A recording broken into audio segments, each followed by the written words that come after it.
Il y avait un homme qui possédait le monde entier. Et un matin, il s'est réveillé sans rien. Mais ce n'est pas là que commence vraiment son histoire. L'histoire commence le jour où une petite fille de 7 ans lui a appris ce que signifie être riche. Marc Dubois. Ce nom faisait trembler les salles de conseil d'administration de Paris à New York. 52 ans, cheveux grisonnants parfaitement coiffés, costume sur mesure qui coûtait plus cher qu'une voiture.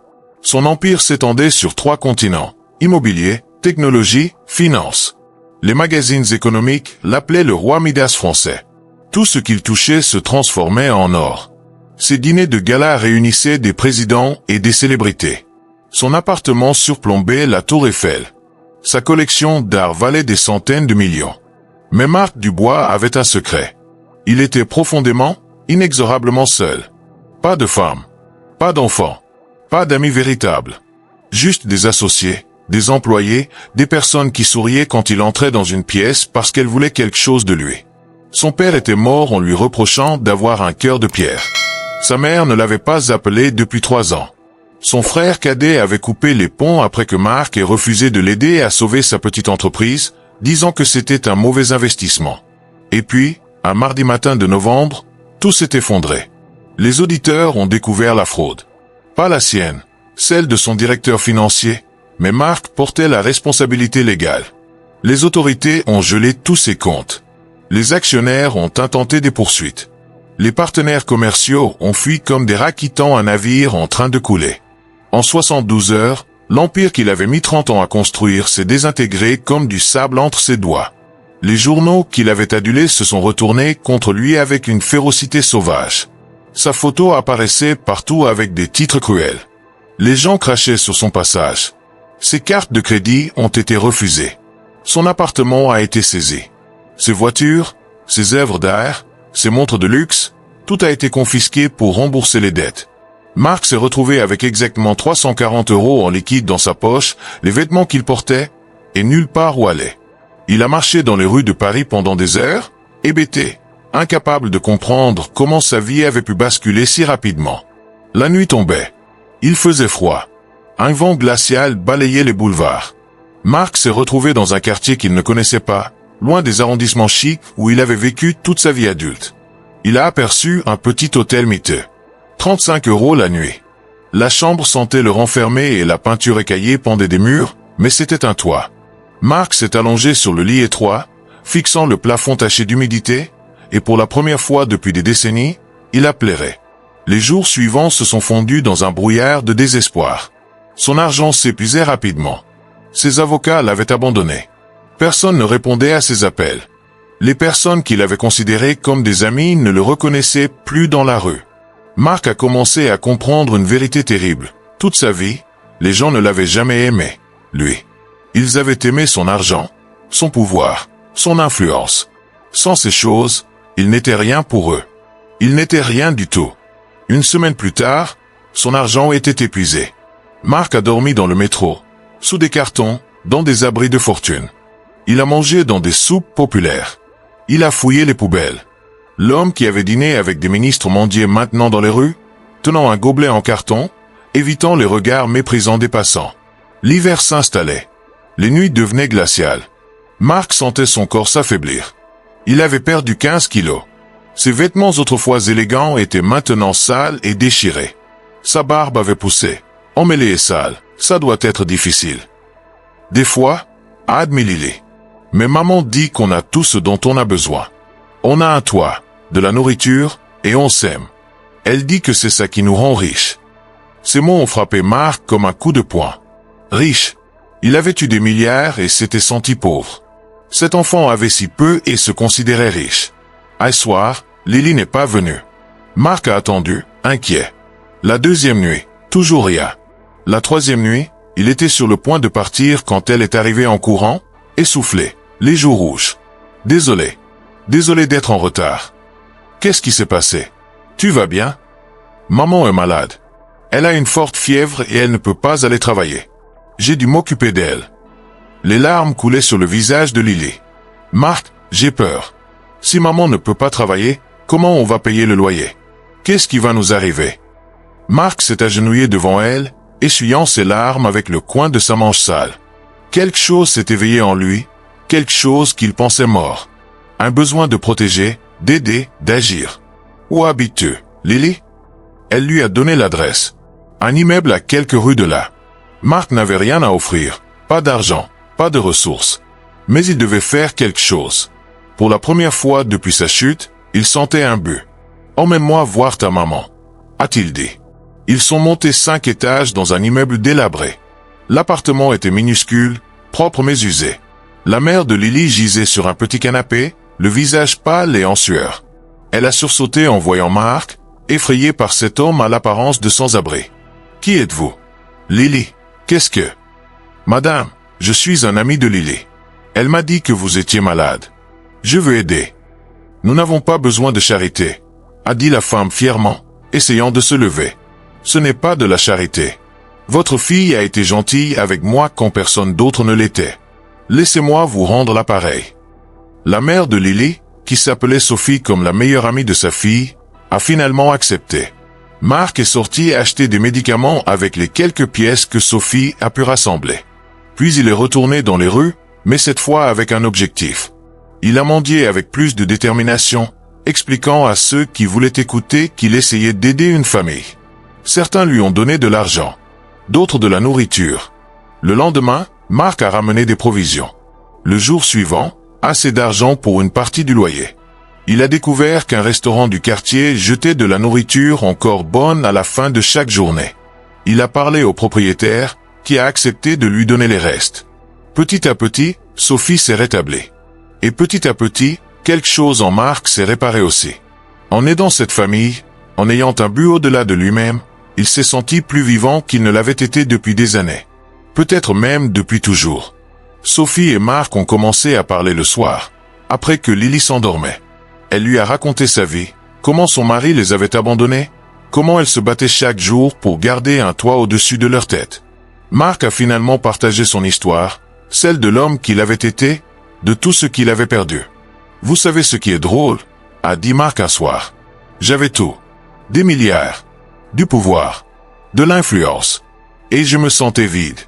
Maintenant je n'ai rien, et pour la première fois depuis longtemps, je me sens humain. » Sophie a hoché la tête. L'argent peut acheter beaucoup de choses, mais pas ce qui compte vraiment. Lily me l'apprend tous les jours. Les semaines ont passé.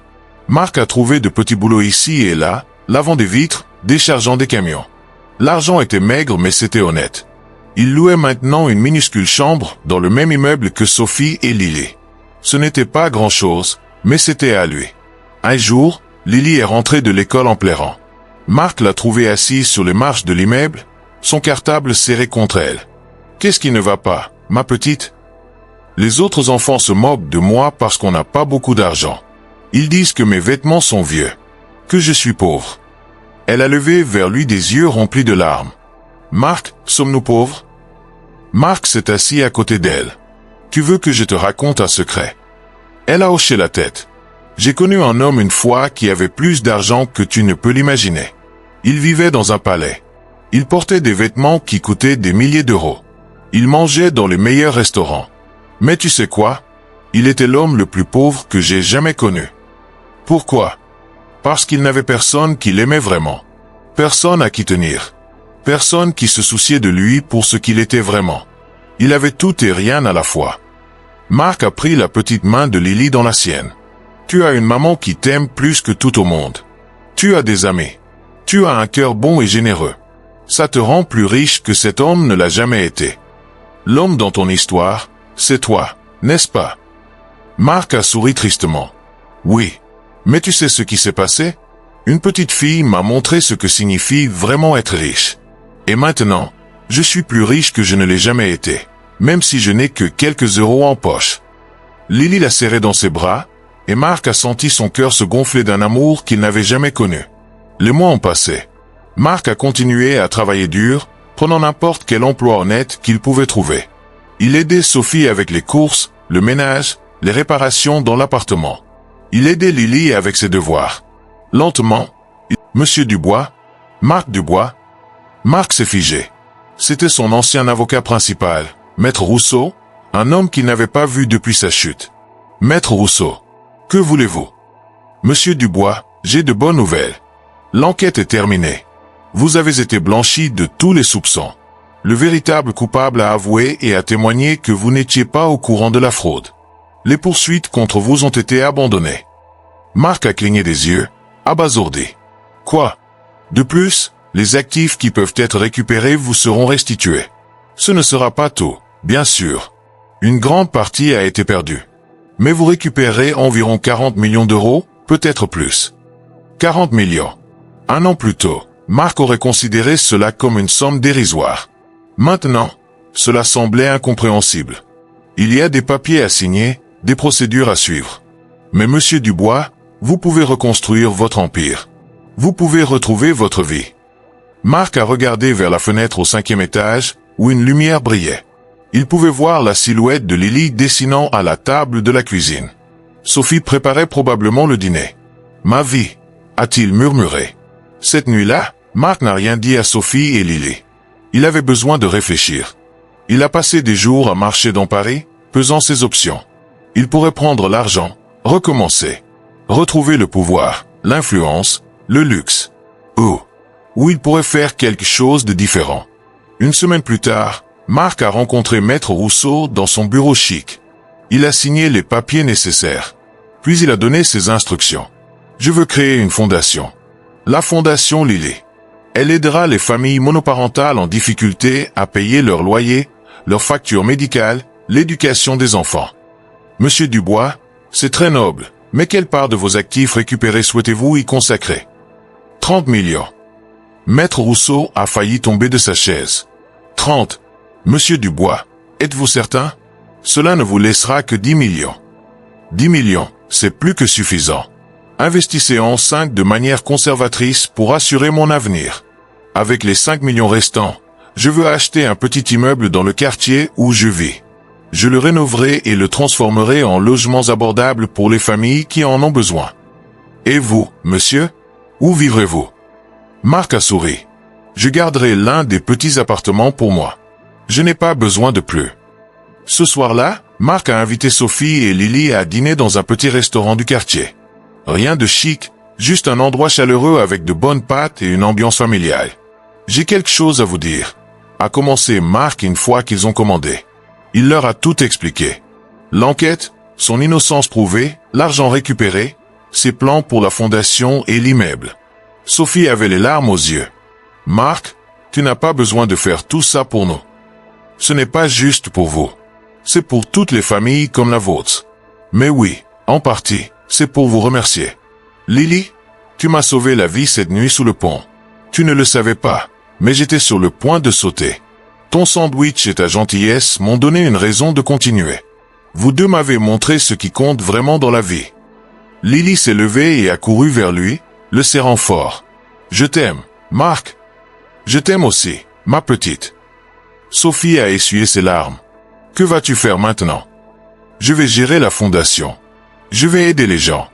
Et si vous êtes d'accord? Marc a pris une profonde inspiration. J'aimerais continuer à être une partie de votre famille. Pas comme quelqu'un qui vous sauve ou vous aide par charité, mais comme un ami. Comme de la famille. Marc, a dit Sophie doucement, prenant sa main, tu es déjà de la famille.